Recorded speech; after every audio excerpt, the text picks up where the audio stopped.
Okay, hello and welcome to the first seminar talk from the Hardisons Collective for the fall quarter 2020.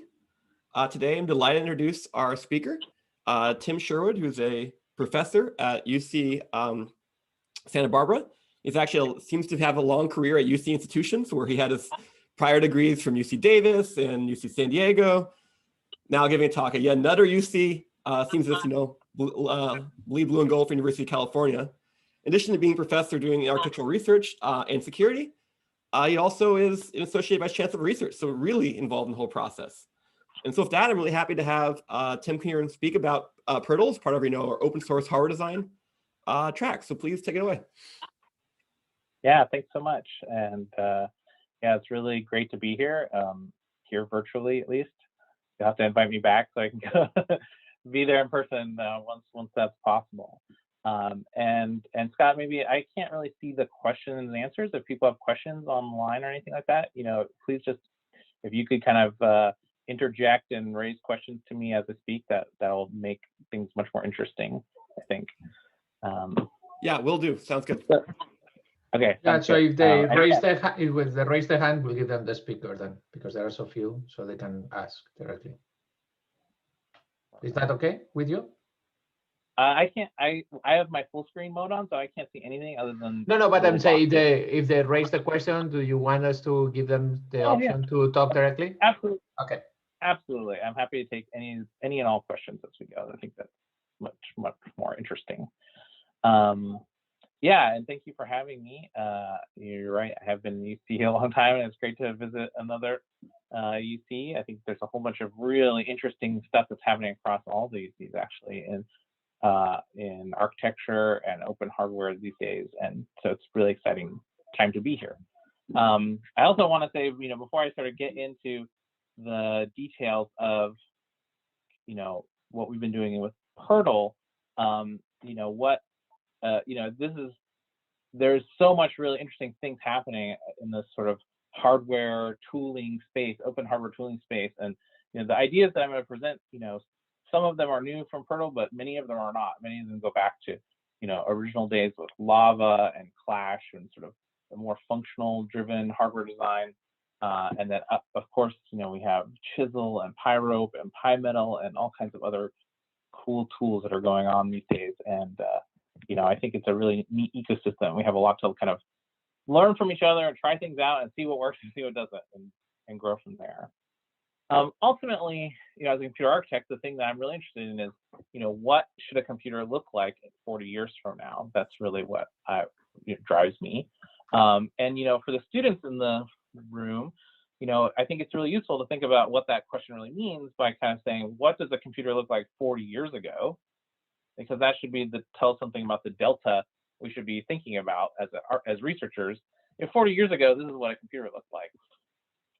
You can see the little WAS signature at the top there. And so the delta from that to, multi-billion transistor system on chip with, everything, all kinds of amazing stuff integrated, that's a huge delta, an amazing, mind-blowing delta. And, we should be thinking about and preparing for that delta again for the next 40 years. And so, there's no reason to think that the things that we're working on today, the things that are the state of practice today are going to carry us that far, because certainly the state of practice then didn't carry us as far. We had to evolve and improve and innovate. And, this is already, I know I'm preaching to the choir here, but this is already the case in architecture. That's the idea that you have a simple machine that executes instructions one at a time, that many people who are outside of the computer architecture and hardware field think about what a processor is. That's no longer what a machine is, of course. You have complex multiprocessing with hardware accelerators and all kinds of weird things going on, where you have to understand what it means to design hardware, or you have to understand what it means to be hardware in order to actually be able to program this machine effectively. And so, really what I want to be able to do is help people become, I want to help a broader set of people engage in what it means to design hardware. So really, that's kind of what drives me. How do I grow the engagement of students and engineers and make computer hardware design something that looks more like software and can engage a broader software audience. So what should a computer look like in 40 years? I have no idea. I'm not going to pretend that I know. I have some thought that it's going to be very different than what it looks like today. And I know that there's going to be a whole bunch of ingredients to that new cake, which is what a computer is going to be, that are not ingredients that we necessarily traditionally included. It's in totally new applications, new types of devices, new types of tools, algorithms.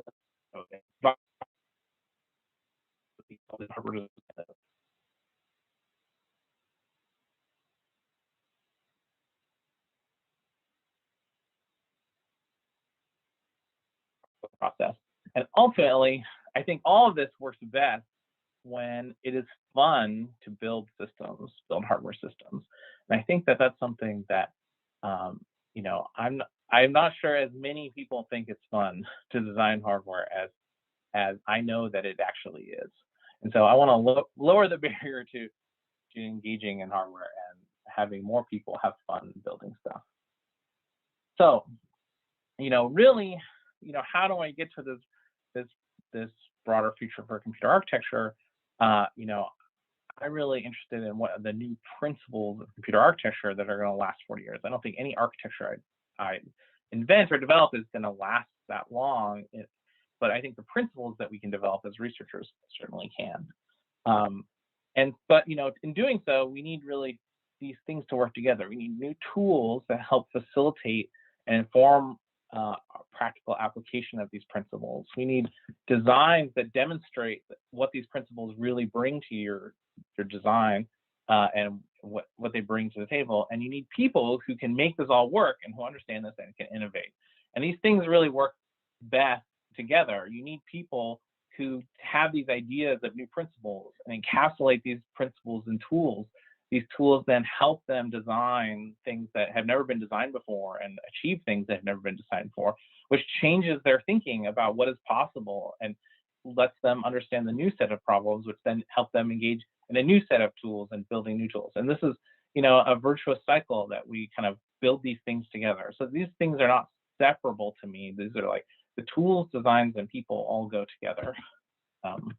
And we've done a bunch of work that kind of fits this model, building new tools. The original work we did on gate level information flow tracking, which turned into a hardware startup and now a reasonable sized company, really started with this basic idea of like, let's build this tool that helps us analyze hardware security. And then that made us design things in new ways, because then our tool let us see what we were doing wrong.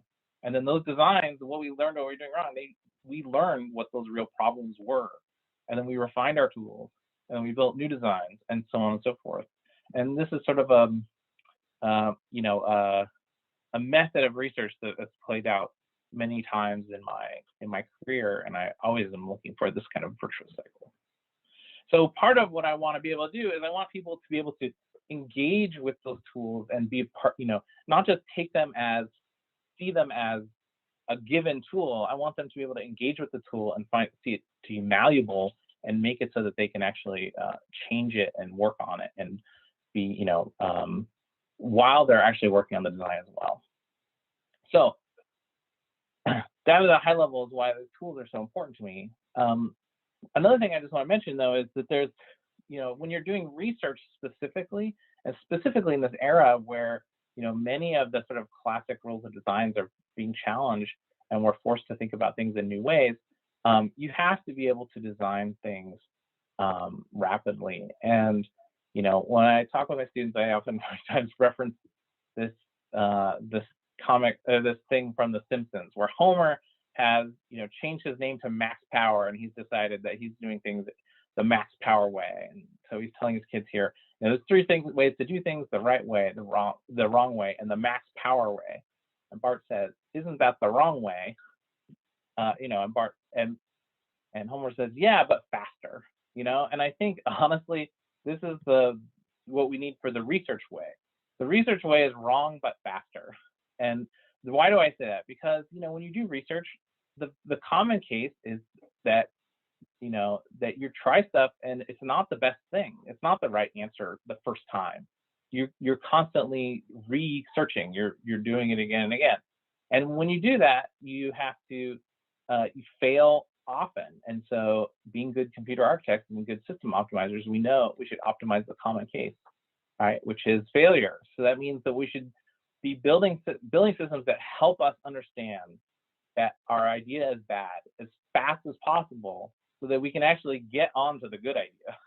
And so that's really what I want the tools to be able to help me do, is to be able to rapidly try things out, understand where they do or do not work, and be able to rapidly iterate, you know. And I think the software area has been much more successful in this sort of mentality than in the hardware space.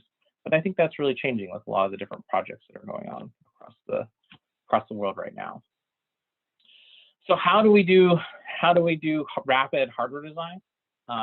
I think there are many different ways we can do it. I will argue, please not Verilog, though. Verilog was not ever designed to be a language to design hardware the way that people use it to design hardware now. And you know, it really shows in the language. And I'm not going to go through all the details of this, but you know, I think it's really telling that the language itself isn't Verilog. It's just a gigantic language. You know, it's on the order, just in terms of the number of productions and the grammar is, you know, a factor of 3 to 4 times bigger than Java even, which is already a huge language. You know, so that means that it's really hard to kind of take that whole thing and say, okay, I've thought about all the different ways that this can play out in my design. And instead, what ends up happening is that people they restrict themselves to some subset of the language, and they say, we don't use the whole language. We only use the language in this way, and that's what's okay. And everything outside of that language, you know, outside of that standard way of doing things is not okay. But those standard ways of doing things are not shared always actually between tools nor between companies. And it makes it really difficult to bring new people and new students in to understand, you know, how to design hardware effectively. That has been my experience. I'm happy to argue with anyone if they would like to discuss that further. But, you know, and ultimately I find that because of those things, it takes a long time for it to become really fun to design systems in that language. You know, you don't get that sort of instant dopamine hit that you get when you're designing and getting rapid feedback from a language, you know, like a software language. In part because the tools, you have to interact with a lot of different tools in order to actually build even very simple things. So when we were designing PyRTL, we started this about 7.5 years ago. I think that's when I pushed the first commit to PyRTL. I just happened to know because my son, my eldest son, was in my lap as an infant then, so it's very easy for me to tell when we started this project. You know, when we started it, really I want to have a low barrier to entry. I want to avoid opportunity for people to kind of spin on things that will never work. And I want to support the creation and use of new abstractions that we didn't anticipate. You know, the idea that, you know, we should be giving people, you know, just like a programming language doesn't say, oh, these are the data structures that you need, and therefore there's not an easy way to specify any new ones. Good programming languages give you a way to sort of build new abstractions, and they give you the tools for abstracting, but they don't always speak to exactly what those abstractions should be. So low barrier to entry is why we went with Python. You know, it's the intro programming class of choice, and I enjoy programming in it personally as well. And we really tried to build PyRTL to be totally batteries included. That means, you know, the hardware design, the synthesis, the visualization, the simulation, all that infrastructure is just built into one Python package that you can pull down. You can just do pip install PyRTL, and it will pull all this stuff down for you, and you can just start going. It's very easy to get started. You know, and then there's a question about, like, is this, you know, whenever people talk about Python, what happens about performance? Well, I'll show you later that that's not such a huge deal. There's ways to get around that performance issue.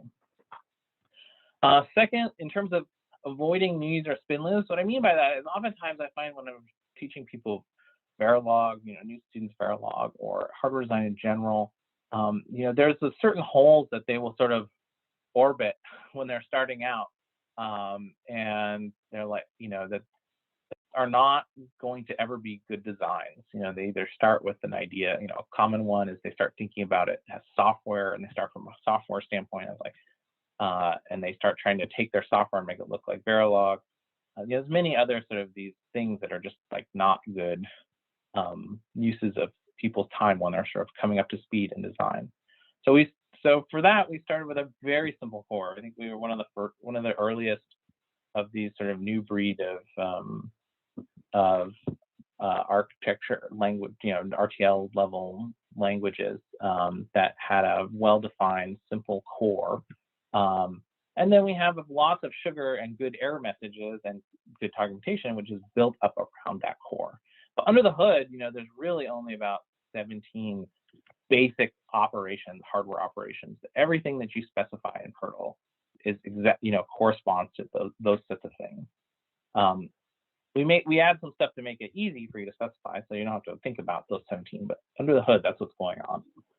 And everything you specify in Perl is always synthesizable, meaning you avoid these sort of traps that Verilog sets for you and HLS can set for you sometimes, where you can specify something, you can simulate it, but actually it doesn't correspond to a real hardware design. So we want to avoid that and make sure that everything that you say is synthesizable. And we also want to avoid a minimum of magic. So I think oftentimes there's a temptation to kind of build, to hide all the complexity from the user, under some magic methods that basically kind of like do introspection on the system or something like this that, kind of fix things up afterwards. But really what we want are pieces that I think good designs are really composable. They give you good pieces that compose nicely and logically. So that's what we really want to shoot for. And finally, really we want new abstractions, so this elaborate through execution idea, which I think is named from Chisel. But like I said, goes back at least to Lava and probably before that, through this idea of execution. As you execute the code, it elaborates your design. So this is not HLS in any stretch of the imagination, and I'll show you exactly what it's doing in a little bit. And this has been successful. I think we had some second-year undergraduates take part in a team of 4 of them as researchers and built a really cool project, which was a matrix class that looks a bit like NumPy in Perl, which lets you talk about and do matrix level operations, which is not something we ever intended to do in Perl, but it's a really cool abstraction. I'm hoping to get that into mainline Perl soon, actually. So any questions so far? I think I was going to show you some, I've been kind of yammering on. I was going to show some code next, but before I transition, I want to check if there's general questions.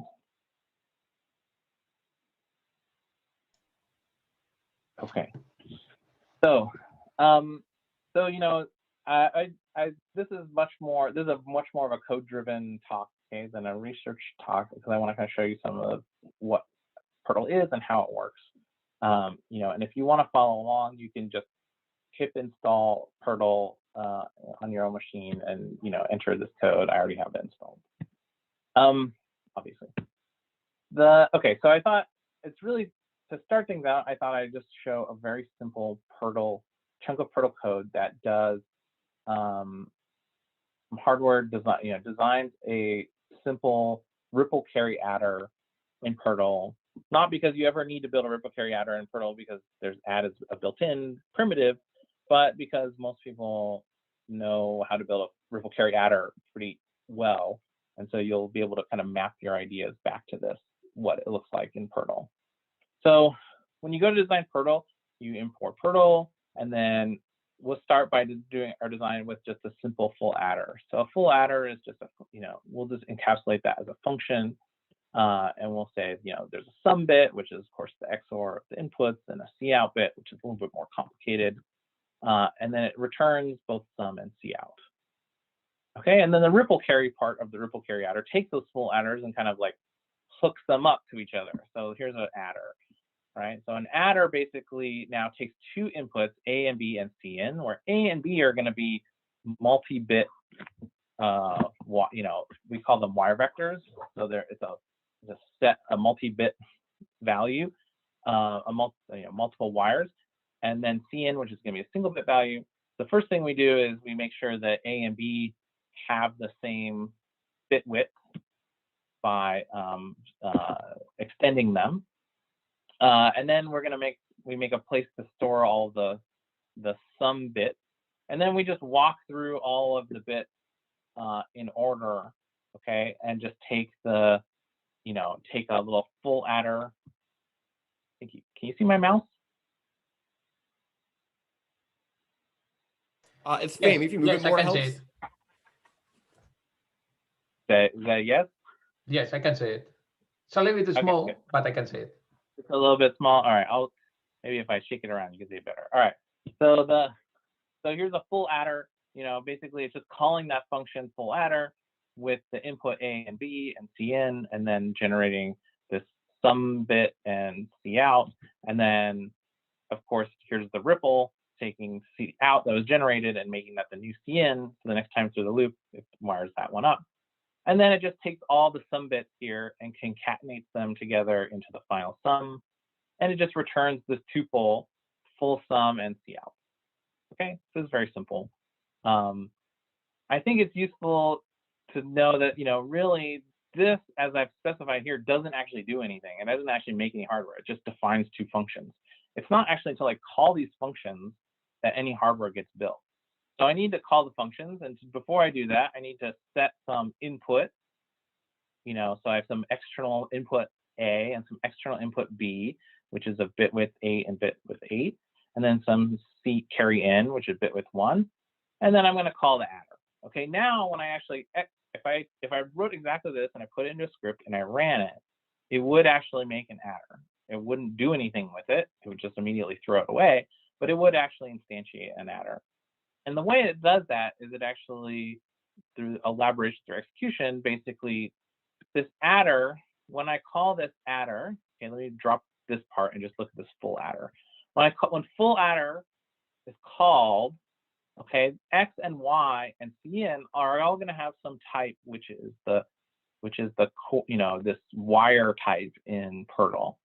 And the wire type has a set of, is extended with a bunch of these basic operators, so that when I call X XOR Y, what that does is it actually instantiates an XOR piece of hardware. It wires the thing that is X and the thing that is Y up to that XOR, and it creates a new result node, which is currently unnamed. And then when it calls XOR Cn, that takes that Cn and XORs that to that result. And then finally, when I assign it to sum, it binds the name sum to that value. Okay, and likewise, when I have X, this other more complex logic, as I execute it, it basically builds up this net list until I have this sum and C out. Now I have these two wire vectors, which basically are returned back. So importantly, when I call FA, I'm not actually doing a full add, a 1-bit full add. When I call FA, I'm building a 1-bit full adder. And what I pass into FA are the wires that I want to be wired up to the input to that logic. And the output of that logic, the output of that function are the wires that come back from it. In this case, just passed as a tuple. We have other ways of passing things, which, scale more nicely for much larger functions. But for small things, you can pass back a tuple, no problem. Okay. So now when you take this whole design and you say, let me instantiate, so right now I've only instantiated this hardware, but what I really want to do is I want to actually see if it works, if it actually adds things. Okay, so here I need to add a little bit more to my script. So it's all in one file. Okay, there's no multiple tools being called or anything like that. This is all in one file. So what I need to add next is I need to actually I want to actually look at the results that come out, and those results are named full sum and cout. So I'm just going to probe those.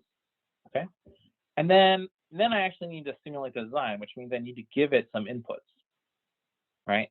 So what inputs am I giving it? Well, in this case, I'm just going to give it some random inputs because I don't actually, we'll just see if that works. So here I just make a new simulation, and then I'm going to, for 15 times, just give it some random inputs.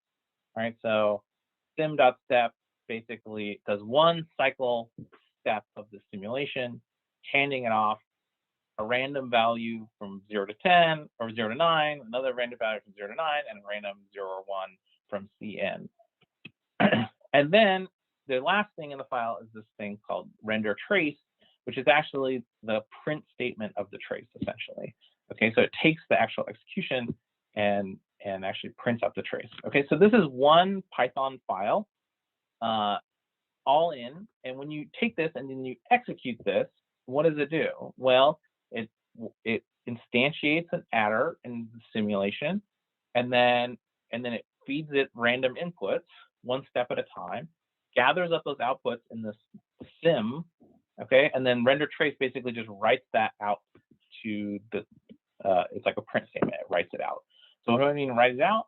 Well, when you actually, if I have that file I just had and it's in adder.py, and then I call Python adder.py, this is what gets printed out. So it gives you a waveform, okay, with time running along the x-axis here, and you have, A and B and CN, and 0 plus 6 is indeed 6. So hopefully my addition actually adds here. 5 plus 3 plus CN is 9. So yeah, seems like it's adding. So the idea is that you can then very rapidly you can design a thing, and then it's just a script, just like any Python script. You run the script and you can see the result. And of course, just like any Python script, you can add other things into it. You don't have to give it random inputs, obviously. You give it fixed inputs that should work, or you could actually give it random inputs and check assertions to see whether or not those assertions fail, and so on and so forth. It's just like any other script. Okay, under the hood, are there any questions about it at a high level? I'll show a couple more detailed examples, but I was going to transition to kind of the core part of it for a second. So just to make sure that a little comparison with Chisel, what you specify is the structure when you do the functions. So how are the things connected? The gates, and it's going to generate in a similar way to Chisel, that what they specify is the structure, like you are going to be building on the connecting the blocks. Like you might have your gate, AND gate, XOR gate, and you specify the connection. So for example, if in this line I put sum, but then later I write sum equals X XOR Y, because I define the thing twice, what happens if I have something like this? In a normal language, the previous statement will be gone, but here, what will happen? If you say, if you redefine something, what happens? Oh yeah, actually, I actually do this. If you actually look in, right here, okay, I redefine CN, right? Because I'm using that redefinition to carry CN to the next iteration of the loop. So CN is not lost. So CN is not lost. Behind the scenes, there's something called the working block, which basically is a data structure which is capturing all of the hardware as it's built. So when I redefine the name CN, all I'm doing is I'm basically unbinding that name to that node. So and then I'm rebinding it to a different node. So the node still exists, and the node is still captured in PyRTL and will be output when you output the hardware. So that will allow you, for example, to do CN plus 1. You will bind to the previous one and increase one, have another, and continue.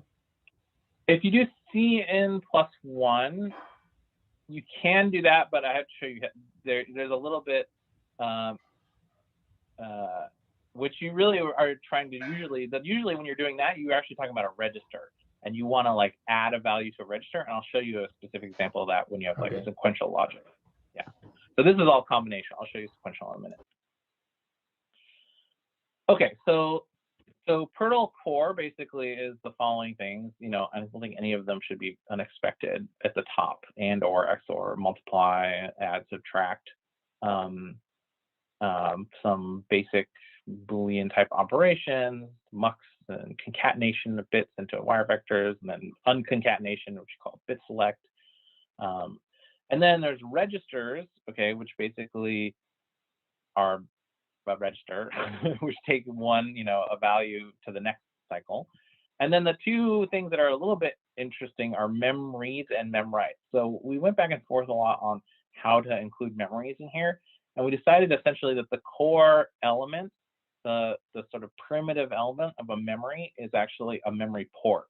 So every memread and memwrite corresponds to a memory port. And then those memories and memwrites are obviously tied to a specific memory as well, right? But the node in the graph it corresponds to either a read or a write port of a memory. And then the language gives you sugar over top of those things, right? So we overload, you know, the bitwise operators in Python, add and subtract.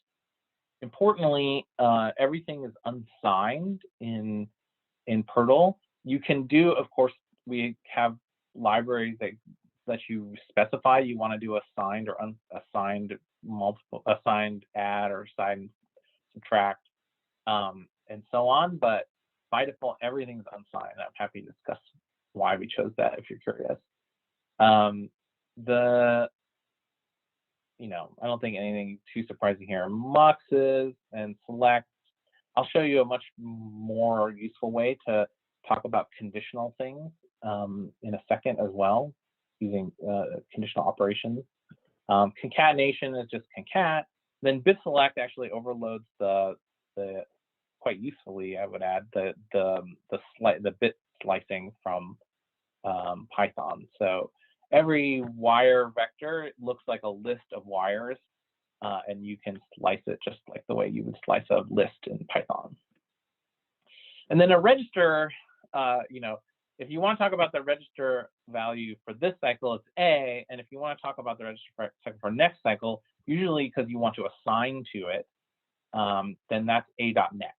So if you want to say, like you said, Jose, around C equals C+1, really what you usually want to say is, I want the C+1 is going to be the thing for the next cycle. So usually the way you write that in PRTL is you say C.next equals C+1, where C would have to be a register. And then memory reads look just like an array, and I'll talk a little bit more about synchronization, async and async memories in a minute. And then memory writes are just assignments to writes, assignments to those same values. The only thing that's a little bit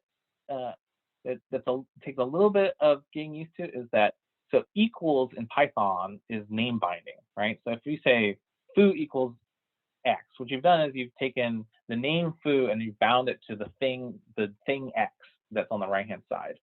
And sometimes and that works for a lot of times, you know, something is returned and you want to bind a name to that thing. But sometimes you have two named things and you want to wire them together. And you want to say, no, I want this value to flow into this other thing that already has a name.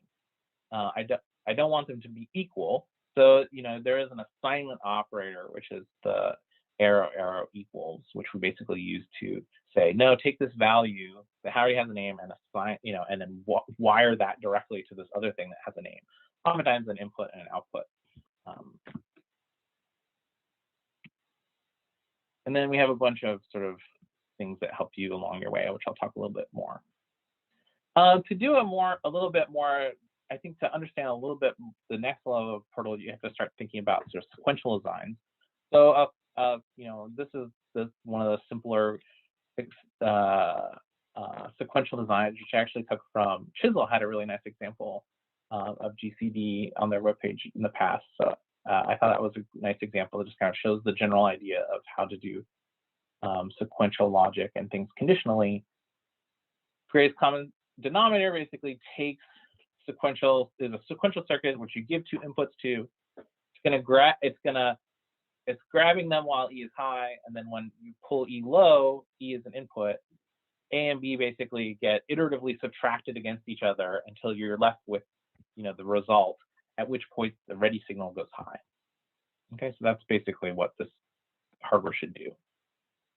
So in PRTL, you write that as, okay, we're going to make a new function called GCD, and GCD is going to take A and B and E. I want to make sure that actually A and B, I want to normalize them to have the same bit width.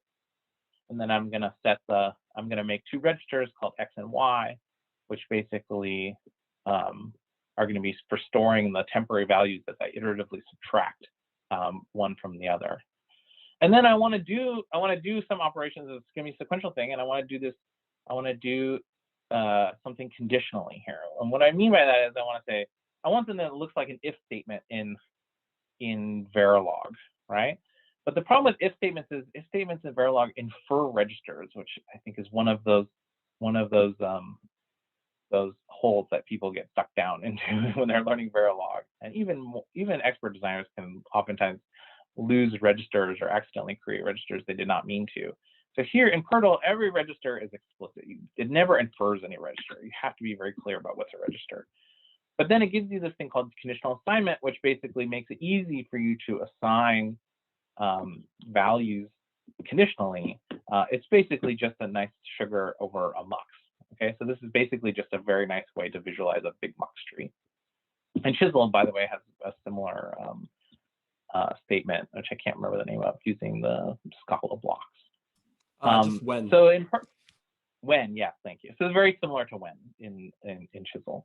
So here we're just going to say with E, x.next equals A and y.next equals B. That's just saying while E is high, do that thing. That's just, by the way, that's just pipe equal. It's just the ligature of my font. It makes it look fancy, but that's just pipe equal. It's not anything fancy.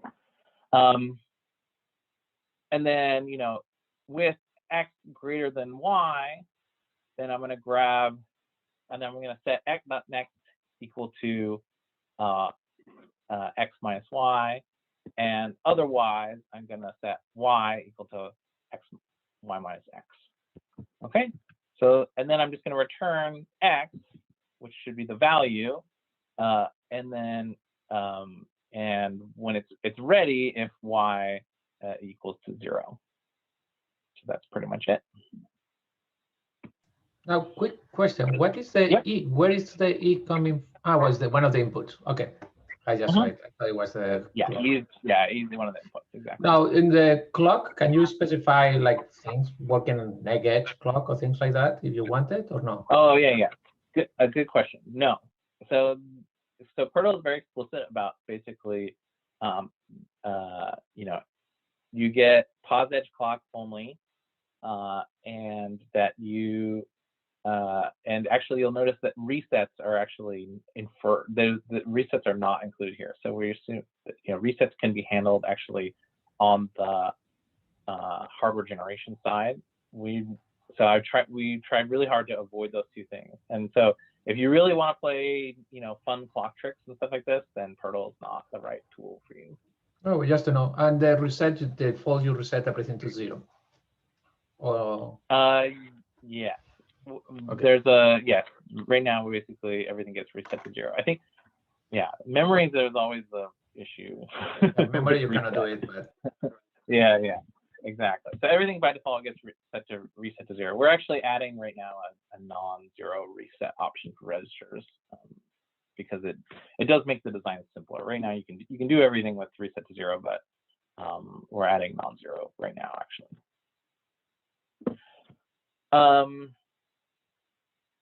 So basically same thing, same file. You just wire up the inputs and outputs.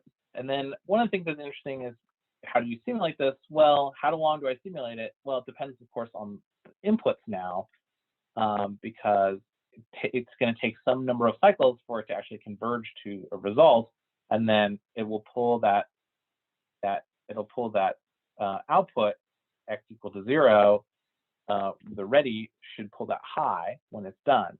So here, the simulation is basically just stepping through giving this value here. I'm taking the GCD of 254 and 198 until, I'm here, sim.inspect is reaching into the simulator, the simulated value, and looking at the value. And it's basically saying, keep simulating this until this ready goes high, right? So this ability to basically simulate all right in line lets you actually build things, do your simulation in a way that is informed by the results of the simulation, which has some useful things. Actually, in one of our earlier designs, when we were building this pure functional system, Joseph McMahon built a whole like command line interface where he could basically, in Python, his commands were basically interpreted as signals that basically then went to the processor. It was all interactive. And then you just render the traces as before. Okay. So one of the things that, does this make sense, at least kind of at a high level, how sequential operations work? You're kind of assigning to the value for the next cycle, and you can do that either, by the way, you can do that unconditionally. If you just want to counter that just goes, x.next equals x plus 1, you can do that. But then these conditional operations allow you to do these assignments sort of conditioned on some values, just like an if statement. One of the things that we tried really hard to do in Perl is to make debugging and that to be able to do rapid turnaround, you need to be able to debug quickly. And so we really tried to build that as a kind of a first-class citizen. And one of the things that here I was just going to show you was, here if something's going wrong and you're like, what's going on with this y minus x? What's up with that? My dog is whining for her dinner in the background. Sorry about that. We added this thing called probe, which is actually really useful. It's a seemingly simple thing though. It basically all it does is, you throw a probe around a value and give it a name, okay, and it just returns the original value. It doesn't change anything. All it does is it makes a new value. It makes basically a wire which hooks into this temporary internal variable and gives it a name. So then when you simulate, you can actually kind of see the values of your hardware through simulation. So it's sort of the equivalent of, the kind of closest equivalent to being able to print type statement in your hardware. It's very useful to kind of go in there and probe parts of your hardware. Kind of obviously not a research contribution, but actually a big quality of life thing. I won't go through, I think one of the nice things about it is because we don't do it, much like some of the other Python-based approaches, that I mentioned earlier, we don't actually do any parsing of the Python IR at all. It's just, it executes and that's what it does. And that means that you basically get the full power of Python. You don't have to use like a subset of Python to specify your hardware design. So, that lets you do things like, use func tools, right? So you can do MapReduce type operations, which actually are really useful when you have kind of large multi-input things. And you can, here's like an example where we're using a Lambda to, provide a function which basically then gets turned into a ROM, and then our result is basically just taking that value from the ROM. This is a function that basically just reads the ROM value. It's a hardware ROM function, which also that's really useful for a lot of the crypto stuff that we do. Oftentimes you just want a big table of things which has some mathematical specifications, but you don't want to actually do the math at runtime. You just want it stored ahead of time. Okay, so one other thing I would say is that one question that always comes up with Python, especially since we're doing Python simulation right in, we're doing the simulation of the hardware design right in Python, is how fast is it? And the answer is not very, of course, because it's all interpreted language and it's interpreting that Python IR. It's just walking through that data structure, simulating your hardware. which is really useful to be able to reach and do weird things if you really want to. But when you start having bigger designs and start running for a longer periods of time, it's too slow. And so we actually have a bunch of things that help you with that. So one is, this is exactly the same code as I had before. I just added the word compiled to compile in front of simulation. And now compiled simulation, what compiled simulation will do is it's completely compatible with simulation. But what it does is now it takes your design and actually takes that IR, writes it into a C program, a C function, then compiles that and dynamically links it back into Python, and then does the simulation by calls to the C function that simulates your thing for you. And the nice thing about that is that it has exactly the same interface, right? So you're just doing simulation normally because you want that fast interpreted turnaround time, and then your design starts getting big, and you're like, okay, it's taking too long for me to run this test and run this simulation. You just turn it into you just change it to compiled simulation. It takes a little, it takes them a little bit of time to compile it. It's less than a second usually, unless your designs get really big. But then it's much faster. So we found that it's on it's on the order of 200 times faster than our naive Python simulator, and about 20 times faster than even Icarus simulation of the Verilog equivalents, roughly. Probably not faster than the some of the great work that's coming here at UCSC, but it works pretty well for the designs that we've had. I think as you scale up to bigger and bigger designs, it's more and more challenging, of course. And so it'd be interesting to try to connect this back to other infrastructures as well, because but keeping the same interface is really important, I think. Another thing that we've done to try to make it really easy to kind of get on board with PRTL is build a bunch of stuff out in Jupyter Notebook. So you can, on our webpage, we've had it there for a couple of years now. You can go in and basically just open up a new Jupyter Notebook and play with PRTL, and it has the nice waveforms in there. Of course, you can kind of design your hardware iteratively in this kind of data science style way, which is kind of interesting to experiment with. I'm still a command line hacker myself, but many of my students prefer this way of thinking about hardware design. And I have to say, kind of useful having the sort of documentation and being able to make graphs and stuff like this as you go. One of the things that I think has been really useful is, because we really concentrated on being able to get up and going quickly in PRTL, it's been really useful tool for early research. So one of my colleagues here, who's a teaching professor in computer science, Deepa Mirza, has an awesome program called Early Research Scholars Program, which basically brings groups of 4 second-year undergraduates to do a research project together for a year. And I've sponsored now 2 of these projects, mentored along with some of my graduate students.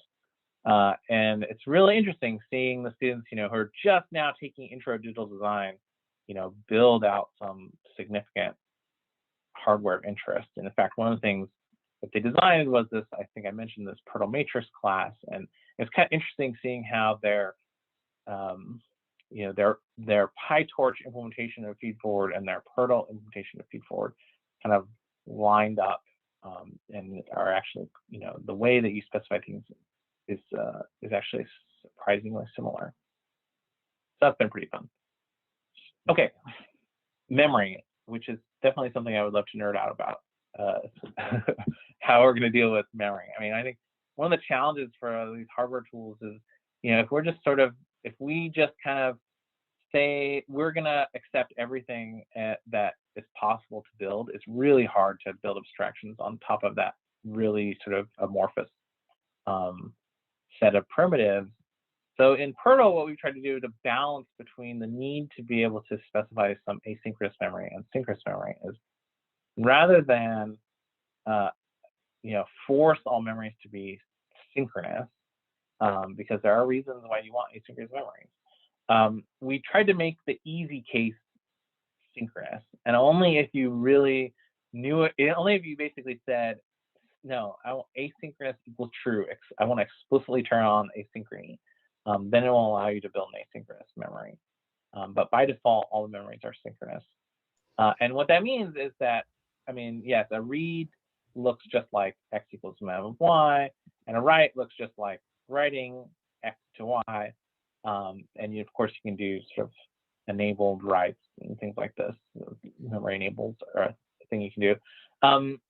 One of the things that, and you can do, and you can use those enable writes conditionally also, so you can conditionally write to memory. One of the things, that you want to avoid is an asynchronous write. I mean, asynchronous access. So like if I say mem x plus y, that's not okay unless I explicitly say that it must allow asynchrony. And the trickier case is when you have something like this, z equals x plus y, and then mem of z, like, no, that's not okay either. So you have to basically ensure that this property holds, that the register, the value which is used as the address is coming directly from a register. And then you can basically safely take that register and scoop it up into the memory and end up with a nice synchronous interface to memory. Rather than actually require, that was how, because this notion that the memories look more like arrays, that was really, we felt really worth keeping rather than requiring that memories only provide their value on the next cycle, that was just too hard for people to kind of reason about. So this was our sort of compromise, and I think it's worked pretty well. So you get when you just build your thing and then it says, no, your memory access is asynchronous. Here's what you can do if you care, but you should be aware that that might mean your design is not actually implementable. Great question. How do you do multi-cycle accesses if you don't have a clock? Like a lot of times you want to pipeline a memory and have it take 2 cycles or something like that. Yeah, you can in Perl by default right now, you don't do that. So if you want to have a multi-cycle access, you have to basically, you can have multi-cycle access by having blocks which are imported to say, this is not a memory anymore. This is just a black box, and I want this black. Then I can just treat it like a black box and have an interface to it. But at that point, it doesn't look like a Perl memory anymore. So that just looks like a call out to that function. So it doesn't support multi-cycle memories right now, or at least it doesn't look like. I should say they don't look like memory accesses at that point. I'm not really sure how to make it look like an asynchronous memory where the result is only provided like 2 cycles later. I have to think about how to handle that. It's a good question though. A couple of things that have been really, maybe I'll skip this one, but one of the things that's interesting is, again, you can use kind of all the Python tricks to build out interesting new software, which corresponds to hardware. And one of the things that we did earlier, which turned out to be pretty useful, was sort of a pipeline class that basically, again, it's not anything that has to modify anything within the Perl language itself. It's just a class that's built in, that just uses the Perl library. But the class basically is introspective in the sense that it will look at, each method is a stage, and you can sort of use this as a way to take a pipeline and divide up your code in a way that's mostly readable, and then the class will infer the synchronization registers for you and do all the interlocking, which is kind of a handy thing to do. Another thing that's been, I think at a high level really important and useful in Perl is we really supported this notion of being able to do passes over the IR as a first-class citizen. So, for example, if you want to do some research on your hardware and you're like, for example, I want to know what happens if I have some fraction of my wires kind of have some bit errors, transient bit errors, and I want to have hardware that simulates that. You can basically, here's the whole code that you need to basically walk over your hardware design and insert these changes into the design. And it's very similar if you've ever done binary instrumentation with Atom or Pin or any of those tools. It has a very similar feel to it as that, in that it allows you to kind of walk over your IR and modify it in a pretty easy way. So that we actually use this internally for a lot of different stuff. So for example, it's very easy to walk over in a data flow respecting fashion through your net list, which is usually how you want to do it if you're kind of trying to calculate something. And we use that to do all kinds of transforms and also sort of statistics gathering for estimating critical path delays and area and that kind of stuff. It's not, of course, there's always the ugly side of any of these tools, right? I think one of the problems with Perl that sometimes gets ugly is the plumbing can be quite non-trivial with the assignment operators. Unfortunately, you can't unpack on this fancy assignment in Python. That would really help, I think, readability. There's another issue is that propagation of user extended types is somewhat of a tricky thing to do. So if you have a new type of wire vector that you want to imbue with some semantics, actually having it pass that along through the system is actually non-trivial. This is actually exactly why signed and unsigned became a tricky thing to reason about, and why we decided, no, I think unsigned is actually the right way to deal with it. So I'm curious about the sign and sign, because we are working on the live HDNR flow. We used to have unsigned, and recently we switched everything to sign. So I'm curious, what is the reason why you are saying unsigned in your case? I mean, I think it'd be fine if everything was signed. I think it's perfectly reasonable to change it so everything is signed and that you have to explicitly make things unsigned. I think the thing that made it really a problem was the idea that if I have a signed and an unsigned value, that it would sort of like cast it into the right type, and zero extend things in an appropriate way. Whatever, figuring out what is the appropriate way became very tricky, actually. So for us, we went with unsigned in part because people get really confused when you have 1-bit signed values, because then your values are only 0 and -1. And that really confuses people who are new to both hardware and design. So unsigned was kind of the easier to understand, interpret. And then you just explicitly signed operators when you want to do signed arithmetic. Okay. Yep. I think one of the challenges is always this disconnect between wires and names. As you saw in the code, you have to be explicit when you name a thing. If you want that name to be associated, if you want a name to be associated with that value, you have to be explicit about giving it a name. There's also an interesting thing that happens where, oftentimes you'll create a wire somewhere deep in your hardware, and then you'll use it somewhere else, and then only when you use it do you realize that, this is a problem. So we added this debug mode that basically assigns to every single wire in the system where in the code it was created, which allows you to track that back. But that is definitely a problem with with elaboration through execution, I think, in general.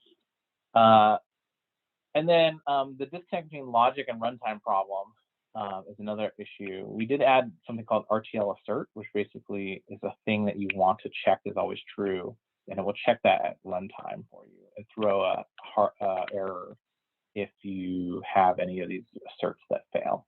So it lets you build dynamic asserts into your logic directly and check them, but that's always the problem. And then I think a real problem is also the readability of the generated code. There's no longer a nice mapping between the code you write in the hardware and the Verilog that then you might want to push through some other tool. And that is always an issue, especially if you're like fail to meet timing at some deep physical level. Backing that out can be non-trivial. And so, I think that's a real problem with any of the elaborate through execution methods. I just have one. I think this is pretty much my last slide. We're getting pretty close. I just want to mention a couple other goodies that we have in PRTL. Area timing estimators that are really useful for, I don't think they're publication level verified, but they're certainly good enough for basically kind of weeding out bad designs early. We have support in there that'll take your high level designs and synthesize them down to 1-bit gates, which is really useful for a bunch of research reasons. We can export to structural Verilog, we can export to PRTL, we can import from Verilog via UCSB through BLIF format. We can, of course, you don't have to do your waveforms on the command line if you don't want. You can view them in GTK Wave. You can connect all the stuff to formal tools, and we've had a lot of success using Z3, and now we're working more on CVC4 with PRTL. Connected to, I mentioned the sort of hardware instrumentation interface. We also have a pretty extensive, not a huge, but a pretty useful library of hardware structures. I think for building lots of things that you want to build, different multipliers and buffers. I think actually one of the things that we have is a nice collection of MUX classes that lets you kind of specify conditional things in a couple different ways that are really useful, not just in the when block type of thing, but sometimes you want to have like a sparse MUX that says like, here's the conditions that I want to do these things under. So we have some functions that let you do that nicely.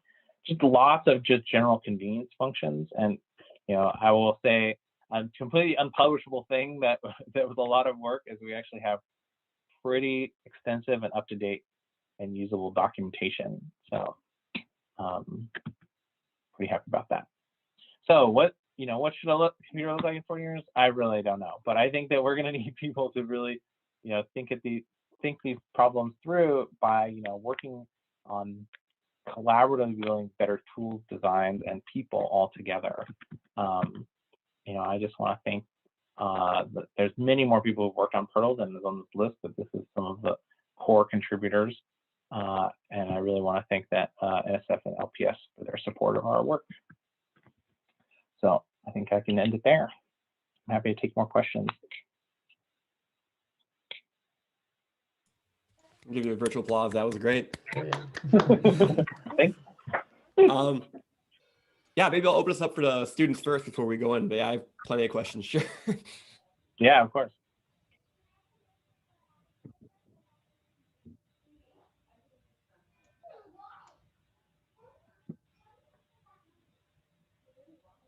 I guess while they're typing, one question I was wondering is, you seem like you have a lot of good goodies in PRTL. What IP is out there? Like, what things have been built in PRTL and put out in the open source? Yeah, that's a good question. I would say that not as much, obviously not nearly as much as Verilog, and not nearly as much as Chisel either. I think that's one of the big things that is a difference for PRTL for sure.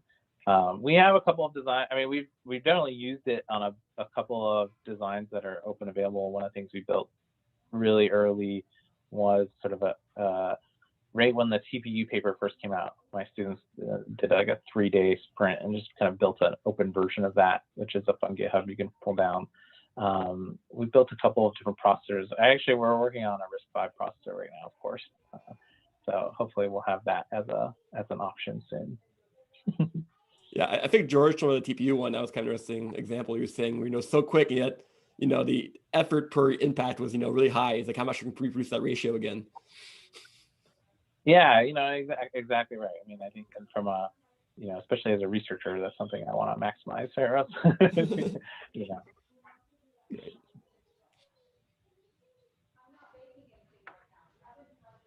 So on the memories, because you force them to be port edge, what you are not allowing is to do any combinational logic before they have to come from a flop. Right. But you were saying that you allow it to do it, but they have to do a different syntax. So yeah, they can, you can specify if you really want an asynchronous memory, which oftentimes, so for example, a lot of the stuff that we're doing is, I think is a little more FPGA focused, I would say, than some of the other designs. So oftentimes what you want to be able to do is you want to, there are reasons you want to do, for example, async memory. It's going to end up basically getting turned into not a memory. It's not going to be a memory block. It'll turn into registers and LUTs. But there are reasons you want to do that. And so basically all you have to do is say asynchronous equals true when you instantiate the memory, and basically it will just turn that design check off for you. And then under the hood, the memories actually in the Perl core are all the ports are assumed asynchronous. And it's just basically this design rule check that as you're designing it, checking that connection, that you're not putting any logic between your register and your memory.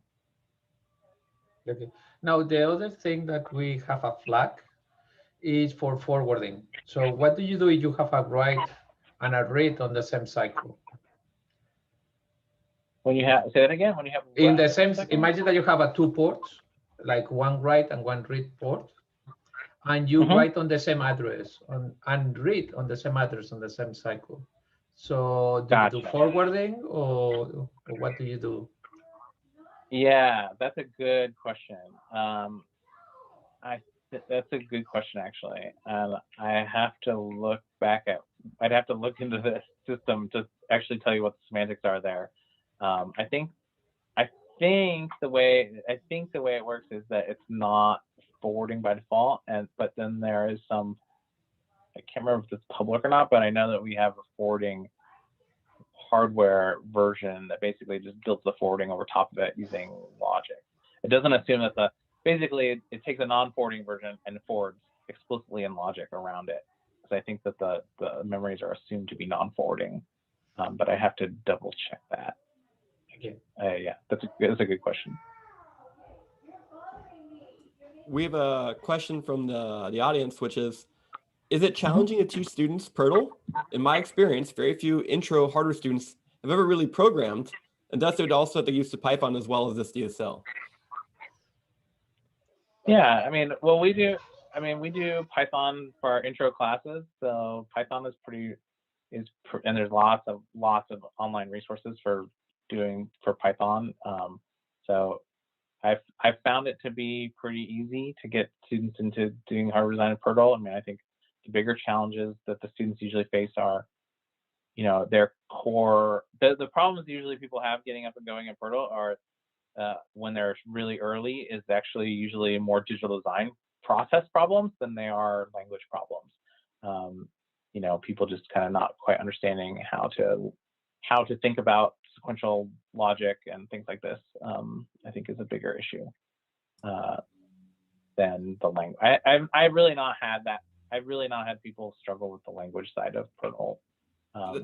That's great to hear. I'm going to add my own follow-on, which is just, as someone teaching logic design this quarter, I feel like a lot of students have a similar issue, which I think you kind of may mention that as the digital design process, in the sense that they are not quite thinking things spatially and data flow style for hardware, thinking still kind of in this, iterative, temporal way from, programming. And I guess my only concern would be if the Python language kind of nudges them more in that, programming mindset than they should be when you learn more with kind of data flow hardware style. Is that something you've experienced, or? Yeah, it's a good question. I think that's I don't think that it pushes them more in that direction. Certainly not more than Verilog. Honestly, I think the only way I've avoided people actually running into that problem was to have them do it in schematic. And everyone hates schematic, but schematic basically forces you to think spatially. There's no alternative, right? So, once you put things in a language format, then it's really hard not to think a little bit iteratively. I would say that the thing that usually catches people out is oftentimes when they're starting out, their designs will use loops, but the designs will specify do everything in one cycle. So this Perl matrix stuff, the first time they built this, these second year students I mean, they did an amazing job. But it was like the first time they built this thing is like they built a thing that did like an entire matrix multiply, you know, 100 by 100 matrix multiply in one cycle, right? Which is perfectly valid hardware. It's just like gigantic. and so like, how do you turn that, you know, how do you wrap that back up into multiple cycles? You know, that required another level, you know. So I think that's, but rather than actually, that's usually the failure mode that I've seen, rather than like, hey, I'm writing a thing that's not, it's telling me that it's okay, but it's really not, you know. So like, I think that's one of the real problems in Verilog specifically, is that you can write loops and you can do things like that, and it will tell you, yeah, that simulates just fine, but it doesn't actually correspond to any physical hardware. So yeah, we did a lot of work on error messages and providing useful, actionable error messages and documentation for exactly that reason. So when you do something like, hey, I think you're probably trying to do this, but you know, not just that, but like, go this way, like, you know, here's what we think you're trying to do. That's probably not a good idea. That's great. I mean, other follow-up question based on that is, so it sounds like you're using this in some courses. Is it all of your hardware courses? Do you still use Verilog in courses, or how do you balance between the two? Or yeah, we teach you know, so mostly we've been using it in these research courses, right, which are much more you know, hands-on. But they used it in we used it for the first time in the intro architecture class, and it seemed to go pretty well. I mean, I think people, again, you know, separating out, are they struggling with the language, or are they struggling with the idea of, you know, taking your iterative design and breaking it up into a, you know, into this weird way that you have to when you talk about hardware. I think my sense is people generally struggled more with the latter than the former, you know. And I would say, as a hardware designer, like, if you know what you design, you want to specify, it's pretty easy to specify that. The tricky thing is like, yeah, how do you guide people to that right answer, you know? I don't know, the loops, you know, I think people just naturally want to talk about it, or, you know, something that takes a period of time. They want to write it as a loop, and, you know, breaking them that, it hurts your brain a bit. You know, you're thinking about it like as reentrant code, right? I mean, it's like take your loop body and turn it into a function that I call 100 times, and like each time moves the whole loop body one step forward, right? yeah. Like that to me, that's the hard part for them to get to, or not the, okay, now write that up in hardware, in Pertnal. Great. I want to open this up if everyone else has any other questions. I don't want to hog Tim. This has been very interesting, though.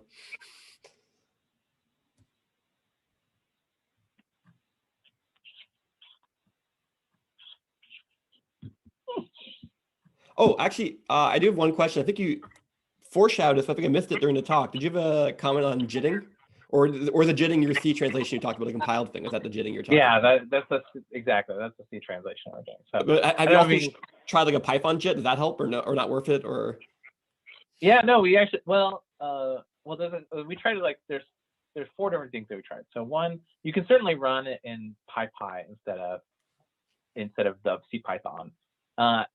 We have not actually observed that PyPy really gives you much speed up for simulation. And then we actually, the first thing we built is something called fast simulation, which is also in there too. You can just turn on fast, and what that does is it actually is a Python to Python JIT, where it takes your hardware design and then turns that into Python code, a Python function, which it then calls, as opposed to actually interpreting the Python. It actually generates a new Python function, which is the step function, you know, and calls back, and that gives you about a 20x speed up. And then doing that, instead of in Python doing it, actually going to C gives you another 10x or so, something like that. Beyond that, so, you know, it gives you like an order of magnitude jitting Python into Python, and then jitting Python to C gives you another order of magnitude beyond that, I would say. But I'd be really curious to see whether, you know, the way that we're doing the translation to C is not, you know, is not super optimized, right? So there's probably a lot of performance left on the table if you could hook up to your system or something like that. That'd be pretty exciting to look at. Yeah, that would definitely be great. I'm hoping to someday try out the Fertile backend and plug in that way. It might become a fun integration. Yeah, just curious on Yeah. the, because you generate also Verilog. Have you run with Verilator? Because I'm more familiar with the speed on Verilator. How does it compare with the C++?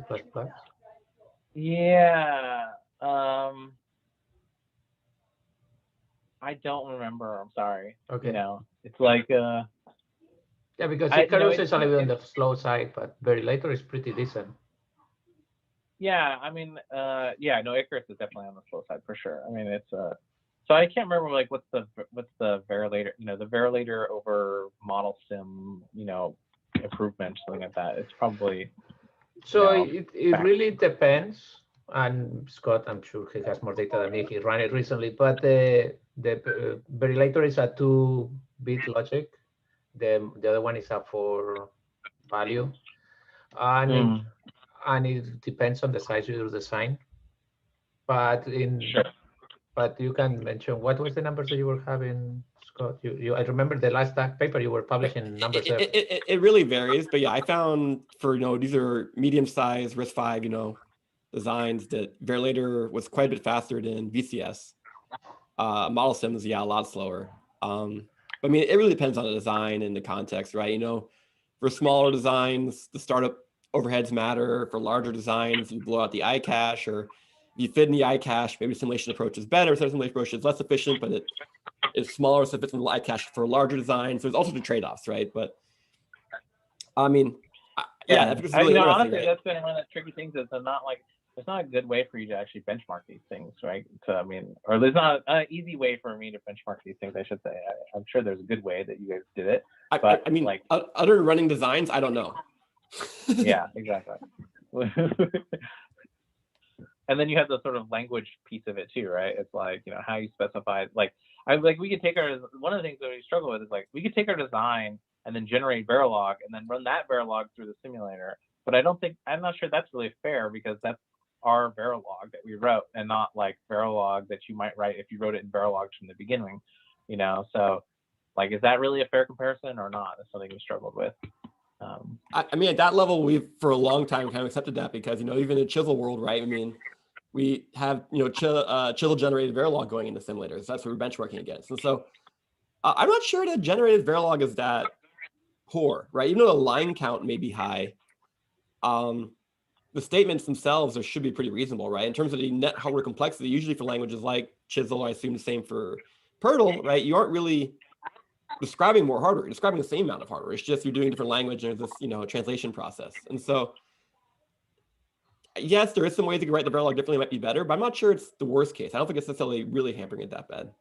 Yeah, for me, the main issue is the input on the language, that you can implement 2 RISC-V cores very differently, and the speed, they don't really compare. So that's a tricky part for me. Yeah, I know, I agree. I mean, I don't think, I'm certainly not going to argue that we have the fastest fastest system in town. I mean, it's there's probably more that can be done there. But you guys have a great time to results story, right? Between using pip to install simple syntax. Exactly. That's really fast. that's a nice way of thinking about our figure. Yeah, that's a real important figure of merit for us, and the notion that you can just turn simulation onto this, you can improve your simulation speed by just making a simple change. That's really what we tried to optimize for. So, and I will say that honestly, I think that has really helped us a lot in terms of, adoption, in the government in particular, I would say. So. Great. Well, I'm gonna go ahead and applaud you a second time, Tim. That was great. I think we should wrap the seminar up before everyone has to go off, gets to dinner or whatnot. But thanks again for coming by. Yeah. And thank you. Looking forward to visiting when we can in person.